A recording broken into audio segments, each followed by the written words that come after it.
Well, g'day, folks. Today you're in for a treat. We're going to be joined by Roosy Roos. He's a 2005 Sydney Swans Premiership coach, coached 66 games at the Melbourne Demons as well, played 269 games for Fitzroy, 87 at the Swans, 2005, inducted into the AFL Hall of Fame, and played 14 games of State of Origin footy for Victoria. We'll find out his thoughts on those comments back in 2005 by Andrew Demetriou about his coaching style, and whether we'll see Roosy again in the media going forward. This plus much more on Legends with Bevo. Welcome to Legends with Bevo. Thanks to the Holdie, Coopers, and Anytime Fitness Glenelg. Paul Roos, great to have you on Legends with Bevo. How are you going at the moment, mates, and how are you dealing with this COVID situation? Yeah, good, Bevo. Thanks for having me on. It's really quite strange, isn't it? I mean, you know, it's what's happening in Victoria compared to happening in South Australia and then Western Australia and then Queensland. And then if you look around the world, in America and Paris, and it's hard to make any sort of sense out of it because, I mean, supposedly it's the same virus worldwide, but there's so many different rules and regulations, and some people saying wear masks, some people don't wear masks, people shutting the border down. It's funny, it almost feels like we've got 7 different countries in Australia now, not one country. I think that's probably the thing that's really hit me. Everyone's become so protective of their territory and so insular, and it's no longer about us. You know, that's a real concern. You know, it's no longer about us as a country. It's about, you know, me and what can I get out of it, and it's become incredibly political. And yeah, it's not a great time, really, is it? No, you're right. I guess one of the real positives I was being the AFL. And, you know, who would have thought that we'd get to nearly a whole season, 1 round to go, obviously, you know, with the whole situation. They've done a remarkable job with there's all these hubs and everything else going on. But how have you seen the AFL season? Yeah, I 100% agree. I've been really disappointed, I guess, in the media a bit and how critical they've been of the games and, you know, and the low scoring and all those sorts of things. I mean, what the AFL have done and what the clubs and coaches and players and wives and families been incredible, really. I mean, they've cut the quarters down, so clearly scoring is going to be down. But the fact that they've, you know, gone into hubs and, you know, playing sort of 4 games in 20 days and all that sort of stuff. So I just think they've done a wonderful job. And, you know, having not had the footy for so long, and I know, you know, my mum's a classic example of someone that lives by herself. She's mid-80s, you know, particularly in Victoria. But, you know, people love watching the footy and, you know, to have it on every night, you know, in particular parts of the season's been great, but it's just been really important for the community, I think, to have the footy back on. And, you know, particularly, as I said, in Victoria, where things are extremely tough down there. No, well said. And it's been an unreal season as well, I reckon. I'm pretty happy, mate, over here in South Australia. I'm a power man, so. But it's been very even season as well, and we've seen some really close games. And you know, we've seen in recent weeks, obviously the Crows knocked out the Giants the other week, and you know, it just goes to show how even the competition is as well this year. Yeah, it's really fascinating, isn't it? I'll be interested in the clubs at the end of the season when they reflect as to how much they've taken out of the season generally, or do they sort of say, because there's so many different challenges and so many different, because you can get it wrong, right or wrong either way, can't you? You can think you're a bit closer than what you are, a bit further away. But I think you're probably going to have to analyse this season way more than any other season. How much is the flight impacted? How much are the hubs impacted? I mean, if you look at Port, Power and the Crows and Freo, West Coast and Brisbane Lions and the Suns, they've played a lot of home games. Whereas if you're a Victorian club, you've hardly played any home games, if any at all. So there's a lot of differences this year. But I agree. I mean, I think it's been fascinating. It's been some great games, been really even. Had a couple of comebacks. Probably haven't, once you get behind, it's been really hard to get sort of back into the contest. So that's probably one of the tougher things about the shorter quarters. But yeah, look, I've really enjoyed it. Been some really good games, and as usual, it's been some poor games. But that's just the way footy is when you've got 9 games on the weekend. Yeah, well said. And your thoughts on the grand final being at the Gabba this year, a night grand final? I'm not a fan of a night grand final, although I think you might as well experiment this year because it is different anyway. You know, so it's like the MCG. You know, I'd be horrified to think, you know, there's a night grand final at the MCG because, you know, we've created a real niche for ourselves in that, you know, start during the day, and it's an amazing event. But I think why not try it in Brisbane? I'm glad the Gabba have got it. You know, they've been really good. The Gabba are hosting so many games, and Metricom hosting so many games, and the hubs up there with Cairns and so forth. It's good reward for them. Makes it a lot easier for the Lions too, I must say. So I think Chris Fagan will be doing cartwheels. It doesn't sort of guarantee clearly, but for all truly national competition, it shouldn't be at the MCG for the next 50 years, but it's a good result. So I think it's fantastic, and it's going to be fascinating to see who plays off in the grand final, isn't it? Yeah, absolutely cannot wait. Obviously, only one more normal round to go and then into the finals. Now, yourself personally, Roosy, what are you up to these days? I see you've got a podcast called The Culture Couch, and you're doing some great stuff on the House of Wellness as well. Tell us more about that. Yeah, so I've got a couple of businesses. One is Performance by Design, which we really focus on leadership and culture for companies, and do a lot of corporate stuff, which is fantastic. I really enjoy it. Really extension of what I sort of started at the Sydney Swans and what I learned over 35 years of being involved in football, which is great. I've got another company which is a little bit on hold at the moment, as you can imagine, which is the Nurture Group Retreats, and we run sort of business and wellness retreats out of Fiji, which has been amazing as well. Been on the House of Wellness with my wife Tammy, and Tammy's fantastic, does a really good job at teaching meditation and teaching wellness. So it's been really exciting being part of that. Doing a little segment with her every week, it's been really good. So look, really passionate about the leadership space, the wellness space, the health space, and really enjoying that. And I actually read something very interesting as well, Roosy, this week, doing some research about your great self, and I found out that you actually meditated on the day of games when you were coaching. Tell us more about that and sort of, I guess, the benefits you got from doing that. Yeah, so Tammy and I learned to meditate over 20 years ago. So it's sort of been a staple of my sort of routine for 20 plus years. And certainly the day that I never missed was the day of the game, and what it does is it really calms you down. It's just sort of like giving your mind a rest. That's probably the best way to explain it. So I used to just sit and meditate before the game, and the number of times that I would, have some real clarity coming out of that is what we have to speak to the players about.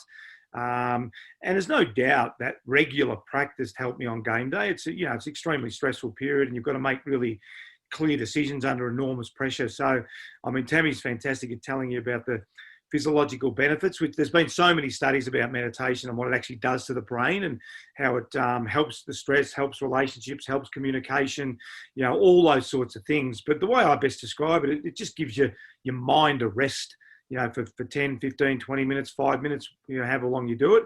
And it just gives the ability to, remain calm under those really pressure situations. So as a senior coach, you can imagine how, difficult that was at times. And, there's no doubt the meditation helped. And I know in speaking to a lot of CEOs, a lot of sports people, it's one of the greatest tools that they have in their kick bag, that they do it regularly. And it certainly has enormous benefits.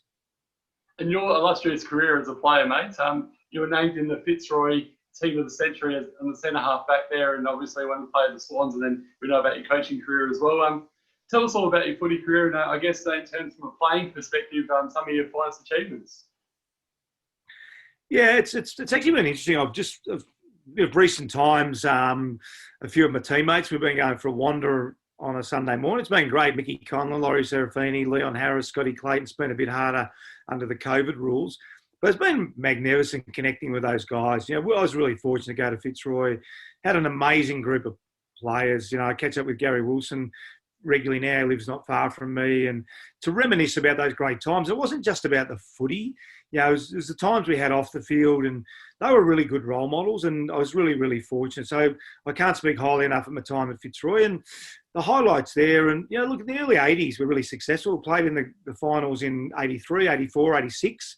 Had a really good run in 86, got beaten in the prelim final by Hawthorn quite convincingly.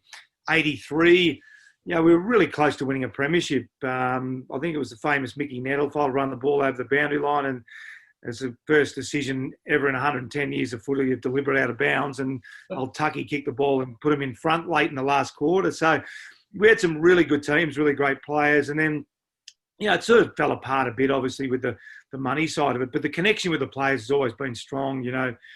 Gary Pert and Johnny Blakey and Alistair Lynch and Ross Lyon. And you can still see a lot of those players are still involved in footy, which is amazing.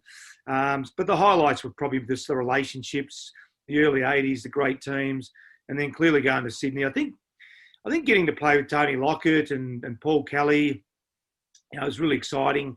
Getting coached by Barras, was amazing.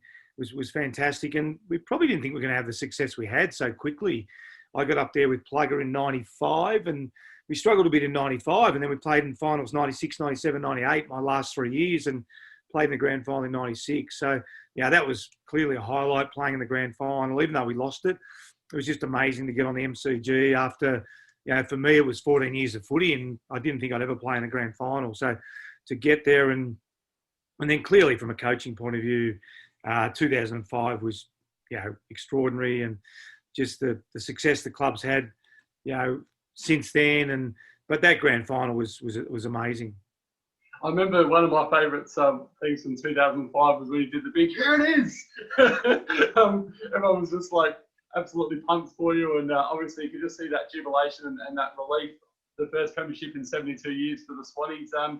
What was it like that particular day when that siren went, Roosy? What was the feeling like? Yeah, it's funny. I mean, you touched on Port before, and I actually learned a lot the year before when Choco won it. And I sort of, when he came down the boundary line, he grabbed his tie, he's sort of hanging around his neck, and then I think he said something about the major sponsor, you were wrong. And I sort of remember in that moment thinking, gee, I hope he's actually really enjoyed it. I hope he didn't get overly caught up in the, we all get criticised. I mean, we got criticised by Demetriou in 2005. And I actually learned a lot from that moment from Choco. And I remember thinking to myself, if I ever get myself in that position, I want to be really present. I want to be really calm, and I really want to enjoy the whole experience. And I think because I saw that happen for Choco, and the Friday night before the game, to be perfectly frank, you're often rehearsing your victory speech and your losing speech. So you're sort of going through both scenarios in your mind. So, and I remember clearly the last few minutes, because I remember when the ball was kicked out and Coxie marked it over Joel's, and I turned the other way and I looked down the other end of the ground. I knew there wasn't very long to go, and I thought, well, there's nothing I can do now. And then the ball got kicked back in, and I think it was Peter Jonas or someone yelled out, oh, Leo's marked it. And then someone else, because we couldn't hear the siren, someone else yelled out, oh, the siren's gone. And because I sort of thought through, we had, I can still remember it so clearly, in the box with all the coaches after the game, walking through, because that was the time when you walk through the crowd, which was, I'm so glad we won it then, not going down the lift and having to go underneath, because we walked through the crowd, seeing the faces of all the Swans fans and just the euphoria, walking on the ground, seeing my wife and family, and all the people who put so much time and effort and money into the footy club, and then Barry Round and Dennis Carroll and some of the greats, and then to get Paul Kelly to give me the cup, and every moment is just incredible part of the history. And whilst I haven't watched the game that often, it's funny when you watch every now and then Leo's mark comes up and you still get nervous thinking he's going to drop it. And I was thinking, I hope he doesn't drop it. It's 15 years ago and you still get nervous when he goes for that mark. And it's pretty cool. And then, the dinner that night and going back to Lakeside Oval the next day, and then the parade in Sydney was crazy, being a rugby union state. I remember getting in the car with Hawley, and I remember thinking, I think I might have even said to Hawley, geez, I hope people turn out for this parade. This is in Sydney. Like, this is going to be quite embarrassing. And as we left where we got on, because we couldn't really see where we were going, and as soon as we got out into the streets, it was just ridiculous. How many people were there. And then we got to the town hall, and so it was unbelievably cool, and so many great memories. And we spoke about this before, obviously, in terms of your footy career, 14 state games for Victoria. What was it like to play against some of the best players in Australia and play with some of those as well, Roosy? Again, as you look back on it, probably at the time you didn't realise how privileged you were. I remember going to the first training session for the state team. The ball didn't hit the ground. I'm thinking, geez, the skill level was just ridiculous. I thought, geez, and you're so nervous when you first arrive. You think, geez, I hope I don't drop the ball. I hope I don't make a mistake. You're looking around. There's Tim Watson and Simon Madden and Gary Ayres and blokes that you play against, you never get it. And the skill level of training was just off the charts. It was just ridiculous. And I remember my first game, I think it was 85, and in South Australia, and I actually played on the wing. And since my great mate Greg Anderson, he said he towed me up, but I said I towed him up. And we lost the game. But as silly as it sounds, I think because I played at Fitzroy, if someone had said to me, would you rather play a state game at MCG or would you rather play at Football Park or Subi or the Western Australian ground where they used to play it, I probably would have picked Football Park because it was such a cool environment, even though it was all against us. As a Fitzroy player, when we often didn't play in front of big crowds, I just loved it. Loved getting over there and loved playing at Subi and loved playing at Footy Park. It was just and then, playing on the great players, Kerners, I had a great respect for him and played on him a lot when I was at Fitzroy Carlton, but playing on him and, and looking around and great mates of mine now, but the midfield of McGuinness and McDermott and Jarman and, I roomed with Andrew Jarman and then we played together in the, Gaelic tour, which was really cool in 86 and 87. I roomed with Jars in Ireland, and that was an experience in itself. Let me assure you. I was going to say that would be an experience.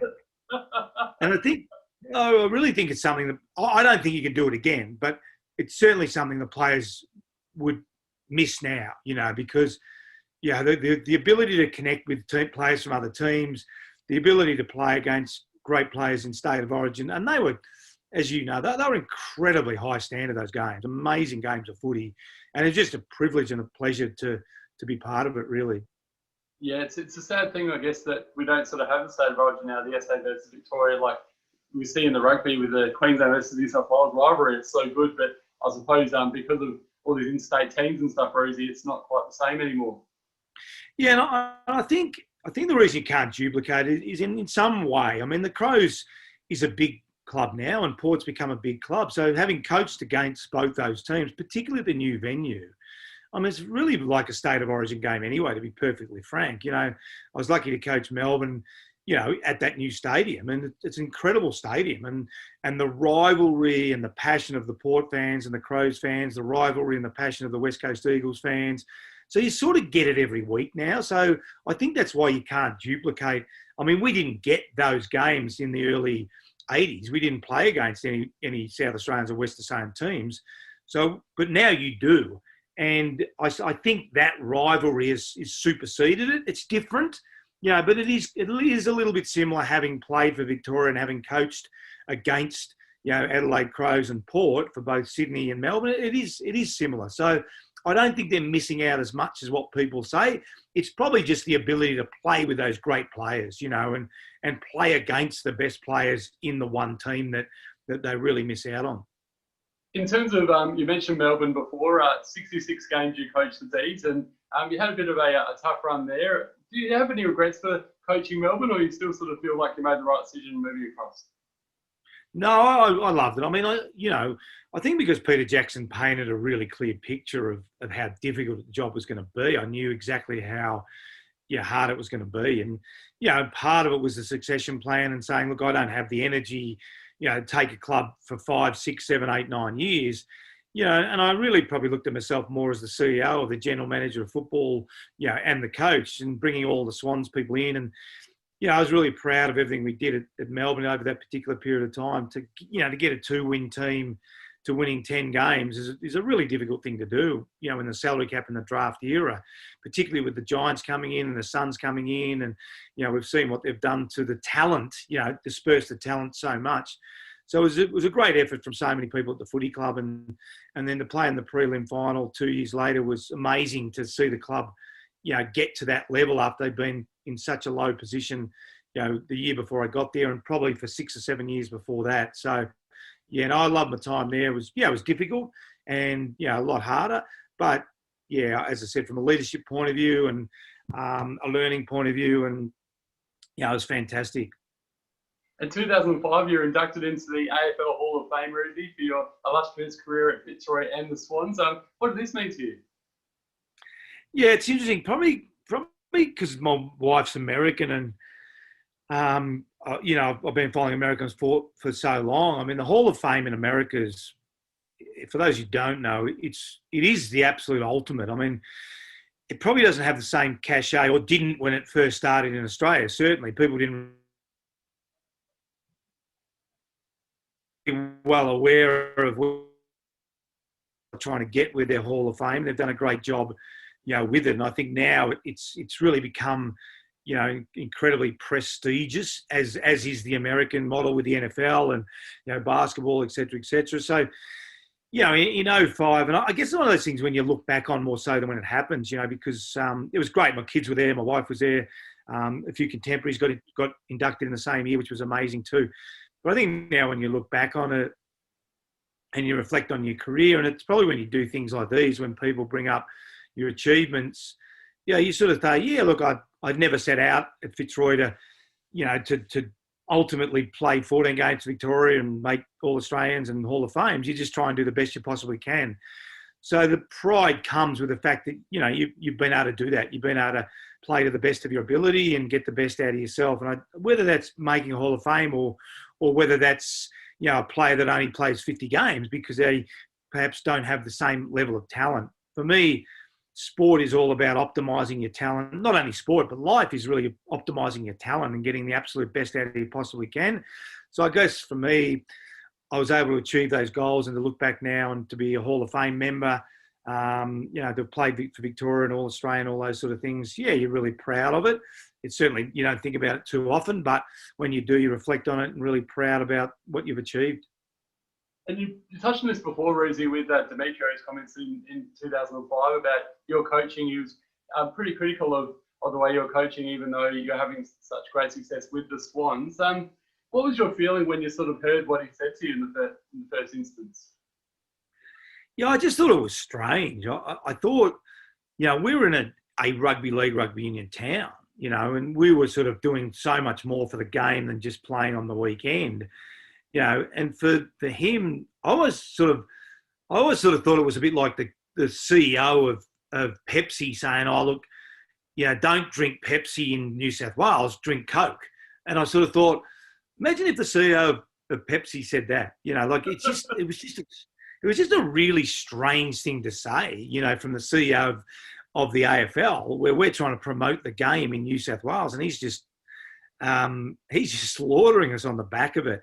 So I was just really, really surprised, to be honest. But my second reaction was, look, I can't run the AFL and he couldn't coach the Swans, and I say that respectfully. So, when you break it down, his job was to be CEO of the AFL and my job was to coach the Swans. And, at the time that he criticised, we just knew we weren't playing well. We knew we had a game style that could potentially win a premiership, but you never really know.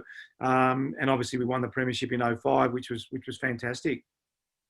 And before I let you go, Roosy, just a couple of quick ones for you. I know this is very hard because you played with and against some absolute superstars that you've mentioned before, but the best player you've coached, played with and played against? Best player I coached, and I answer this differently because I've coached so many great players, and I think the art of coaching is always to ask players to do things you think they're physically capable of doing. And as great as Kirky was, I wasn't never asking him to do something I didn't think he could do. And whereas Barry Hall, Mickey O'Loughlin. So for that reason, Leo Barry stands out for me because I was asking him to do something that he physically wasn't capable of doing. I mean, he was full back at 184 centimetres and 84 kilos. And so not the best player I've ever coached, but I answer it that way to say, I was asking Leo to do something that I just thought he couldn't capably do it. He was playing against Matty Lloyd.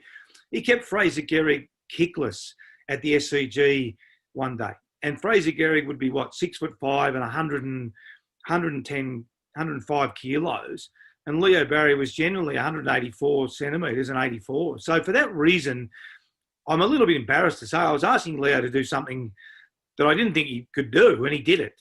Which is not the role of the coach is not to ask someone to do something they can't do, is actually to put them in positions. So Leo was such a good athlete and read the ball so well.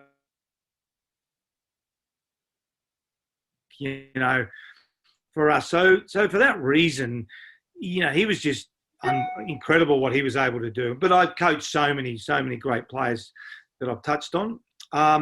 Best player I've played with, it's hard to go past. I'm going to go with two: Gary Wilson and Tony Lockett. Gary Wilson. If someone said to me, you could start a team today with any player you've ever played with, who would it be? And it'd be a toss-up. Probably I'd take Flea because he's a midfielder, and I think midfielders shape games now. I think Gary Wilson, but Plugger, I mean, what can I say about Plugger? I mean, to watch him train, he never missed a target, never dropped the ball, never handball along the ground. And his skill level for a big guy was incredible. The best player I've coached or played against, again, it's hard, but Gary Ablett Jr. was just at his best. It was just off the charts. He could take a 20-80 ball, 20% his ability to get 80% the opposition and turn it into a win.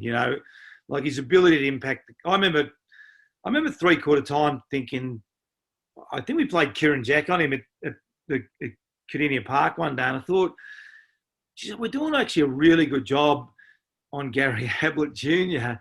And I think he ended up with 5 goals and 35 possessions at the end of the game. And I actually thought Kieran Jack did a really good job, and he pretty much won the game for him. But he just had that ability to impact a contest like I hadn't seen a player before. Now, I mean, Wayne Carey was incredible, and it's splitting hairs, as you know, at that end. But if you had said to me, who's the best, it'd probably be Gary Ablett Jr. And going finally, before we let you go, Roosy, any sort of interest in going forward of being in the media or still coaching in the future, or are you sort of happy just with what you're doing right now? Look, I'm really enjoying it, and took a break from the media this year, ironically, to go travelling. And I was supposed to go in the Croatia, France, sort of put on hold, sort of thing. So, which was, look, I love footy. You never say never in terms of anything, but I really enjoy doing the performance by design, the nurture group retreats, the wellness component, the leadership component. I'm really enjoying it. Certainly gives more flexibility to get overseas and to travel and to do the things that I love doing as well. And but yeah, look, footy's been a big part of my life for so many years, and who knows where it brings in the future. But yeah, at the moment, I'm really enjoying what I'm doing. Well, this has been an absolute blast chatting to you today, Paul Roos. Thanks so much for your time, mate, and well done on your amazing career as a coach and a player, and wishing you all the best in the future, mate, and hopefully we can catch up and have a beer with you one of these days. Thanks, Bevo. Good on you, mate. Fantastic. Pleasure. Legends with Bevo. Thanks to the Holdie, Coopers, and Anytime Fitness Glenelg.